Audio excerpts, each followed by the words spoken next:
ಧರ್ಮಸ್ಥಳ ಕೇಸ್ನಲ್ಲಿ ಸುದ್ದಿಯಾಗಿದ್ದ ನಟ ಪ್ರಕಾಶ್ ರಾಜ್ ಇದೀಗ ಮತ್ತೊಂದು ಸಂಕಷ್ಟಕ್ಕೆ ಸಿಲುಕಿಕೊಂಡಿದ್ದಾರೆ.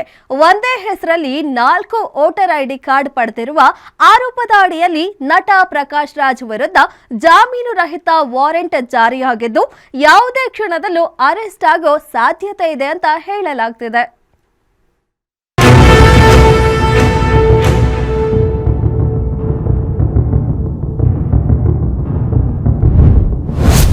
ಪ್ರಕಾಶ್ ರಾಜ್ ವಿರುದ್ಧ non bailable arrest warrant.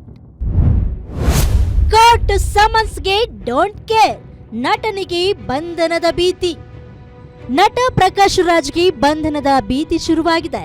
Dharmasthala ವಿಚಾರದಲ್ಲಿ ತಗ್ಲಾಕೊಂಡಿದ್ದ ಪ್ರಕಾಶ್ ರಾಜ್ ಈಗ ಮತ್ತೊಂದು ಕೇಸ್ನಲ್ಲಿ ಲಾಕ್ ಆಗಿದ್ದಾರೆ. ಅದು ವೋಟರ್ ಐಡಿ ಕೇಸ್ನಲ್ಲಿ ಪ್ರಕಾಶ್ ರಾಜ್ಗೆ ಸಂಕಷ್ಟ ಎದುರಾಗಿದೆ. ಒಬ್ಬ ವ್ಯಕ್ತಿಗೆ ಒಂದೇ ವೋಟರ್ ಕಾರ್ಡ್ ಇರಬೇಕು.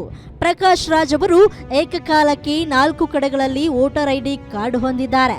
ಹಾಗಾಗಿ ದೂರು ನೀಡಿದ್ದೇ ನ್ಯಾಯಾಲಯ ಸಮನ್ಸ್ ನೀಡಿದ್ರು. ಅವರು ಕೋರ್ಟ್ಗೆ ಹಾಜರಾಗಿಲ್ಲ. ಹಾಗಾಗಿ ಅರೆಸ್ಟ್ ವಾರೆಂಟ್ ಜಾರಿ ಮಾಡಿದೆ. ಈಗ ಇವರು ಒಂದು ಫಾಲ್ಸ್ ಅಫಿಡವಿಟ್ ಕೊಟ್ಟಿದ್ದಾರೆ ಅಂತ ಇದರಲ್ಲಿ ಹಾಕಿದ್ದೀನಿ. ಒಂದು ಫಾಲ್ಸ್ ಅಫಿಡವಿಟ್ ಕೊಟ್ಟರೆ ಅದು ಅಫೆನ್ಸ್ ಆಗ್ತದೆ. ಅದು ನಾನು ಇದರಲ್ಲಿ ಪೀಪಲ್ಸ್ ರೆಪ್ರೆಸೆಂಟೇಟಿವ್ ಆಕ್ಟ್ ಪ್ರಕಾರ. ನಟ ಪ್ರಕಾಶ್ ರಾಜ್ ವಿರುದ್ಧ ವಕೀಲ ದಿಲೀಪ್ ಕುಮಾರ್ 2019ರಲ್ಲಿ ಹಲಸೂರು ಗೇಟ್ ಪೊಲೀಸ್ ಠಾಣೆಯಲ್ಲಿ ದೂರು ದಾಖಲಿಸಿದ್ರು. ಆದರೆ ಯಾವುದೇ ಕ್ರಮ ತೆಗೆದುಕೊಂಡಿರಲಿಲ್ಲ. ನಂತರ ಪೊಲೀಸ್ ಆಯುಕ್ತರಿಗೆ ಮತ್ತು ಕೇಂದ್ರ ಚುನಾವಣಾ ಆಯೋಗಕ್ಕೂ ದೂರು ನೀಡಿದ್ರು. ಅಲ್ಲಿಯೂ ಕ್ರಮ ತೆಗೆದುಕೊಳ್ಳದ ಕಾರಣ ನ್ಯಾಯಾಲಯದಲ್ಲಿ ದಿಲೀಪ್ ಕುಮಾರ್ ಅವರು ನೇರವಾಗಿ ದೂರು ದಾಖಲಿಸಿದ್ರು. ಅದಕ್ಕೆ ಸಂಬಂಧಿಸಿದಂತೆ ಈಗ ಪ್ರಕಾಶ್ ರಾಜ್ಗೆ ಬೆಂಗಳೂರಿನ 48ನೇ ಎಸಿಜಿಎಂ ಕೋರ್ಟ್ ಅರೆಸ್ಟ್ ವಾರೆಂಟ್ ಜಾರಿ ಮಾಡಲಾಗಿದೆ. 2 ಬಾರಿ ಸಮನ್ಸ್ ಹಾಗೂ 2 ಬಾರಿ NBW ಜಾರಿ ಮಾಡಿದ್ರು. ಇದೀಗ 3ನೇ ಬಾರಿ ಪ್ರಕಾಶ್ ರಾಜ್ ವಿರುದ್ಧ ಮ್ಯಾಜಿಸ್ಟ್ರೇಟ್ ಕೋರ್ಟ್ ಜಾಮೀನು ರಹಿತ ಅರೆಸ್ಟ್ ವಾರೆಂಟ್ ಜಾರಿಗೊಳಿಸಿದೆ. ಹಲಸೂರು ಗೇಟ್ ಪೊಲೀಸ್ ಸ್ಟೇಷನಲ್ಲಿ ಇವರಿಗೆ ಒಂದೊಂದು ಜಾಸ್ತಿ ವೋಟರ್ ಐಡಿ ಕಾರ್ಡ್ನಲ್ಲಿ ಕೊಂಡು ಕಂಪ್ಲೇಂಟ್ ಕೊಟ್ಟಿದ್ದಾರೆ. ಬೇಸ್ ರಿಪೋರ್ಟ್ನ set complaint Halasuru gate police station ಯಾವ ಆ್ಯಕ್ಷನ್ ತಗೊಳ್ಳಿಲ್ಲ. ಅದರ ನಂತರ ನಾನು ಕಮಿಷನರ್ ಪೊಲೀಸಿಗೆ ಕಂಪ್ಲೇಂಟ್ ಕೊಟ್ಟರು. ಆ ದಾಖಲೆ ಕೋರ್ಟಿಗೆ ಮಾನ್ಯ ನ್ಯಾಯಾಲಯಕ್ಕೆ ಪ್ರೊಡ್ಯೂಸ್ ಮಾಡಿದ್ದೀನಿ.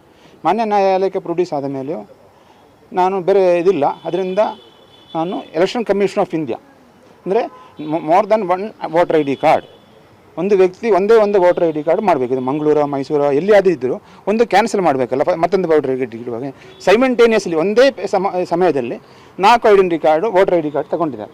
ಅದರಿಂದ ಎಲೆಕ್ಷನ್ ಕಮಿಷನ್ ಕಂಪ್ಲೇಂಟ್ ಕೊಟ್ಟರು, ನನಗೇನು ಪ್ರಯೋಜನ ಆಗಿಲ್ಲ. ಆ ಕಾರಣಕ್ಕೆ ನಾನು ಮಾನ್ಯ ನ್ಯಾಯಾಲಯದಲ್ಲಿ 48ನೇ ACM ನ್ಯಾಯಾಲಯದಲ್ಲಿ ಪ್ರೈವೇಟ್ ಕಂಪ್ಲೇಂಟ್ ಫೈಲ್ ಮಾಡಿದ್ದೆ. ನಾನು ಫೈಲ್ ಮಾಡಿದ ಮೇಲೆ ಸ್ಟೋನ್ ಸ್ಟೇಟ್ಮೆಂಟ್ ಆಯಿತು. ಸ್ಟೋನ್ ಸ್ಟೇಟ್ಮೆಂಟ್ ಆದ ಮೇಲೆ ಅದರ ಪ್ರೊಸೀಜರ್ ಇದೆ. ಕೋರ್ಟಲ್ಲಿ ಕೇಸ್ ಫೈಲ್ ಮಾಡಿದ ಮೇಲೆ ಅದರ ಪ್ರೊಸೀಜರ್ ಇದೆ. ಸ್ಟೇಟ್ಮೆಂಟ್ ಕೊಡಬೇಕು, ಡಾಕ್ಯುಮೆಂಟ್ಸ್ ಕೊಡಬೇಕು, ಅದರ ವೆರಿಫಿಕೇಷನು, ಅದರ ರೆಕಾರ್ಡ್ಸು ಎಲ್ಲ ನೋಡಿದ ಮೇಲೆ ನಾನು ಕೋರ್ಟಲ್ಲಿ ಸಬ್ಮಿಷನ್ ಮಾಡಿದ ಡಾಕ್ಯುಮೆಂಟ್ಸು ಕೂಲಂಕುಷವಾಗಿ ನೋಡಿದ ಮಾನ್ಯ ನ್ಯಾಯಾಲಯ 1ರಿಂದ ಜಾಸ್ತಿ ವೋಟರ್ ಐ ಡಿ ಕಾರ್ಡು ಅವರು ಇದೇ ನಲಿಕೊಂಡು ದೃಢಪಟ್ಟಿದ್ದಾರೆ. ಆ ಕಾರಣಕ್ಕೆ ಅವರಿಗೆ ಕೋರ್ಟು ಸಮನ್ಸ್ ಕಳಿಸಿದೆ. ಒಟ್ನಲ್ಲಿ ಪ್ರಕಾಶ್ ರಾಜ್ ಒಂದಲ್ಲ ಒಂದು ವಿಷಯಕ್ಕೆ ಸುದ್ದಿಯಾಗ್ತಲೇ ಇರ್ತಾರೆ.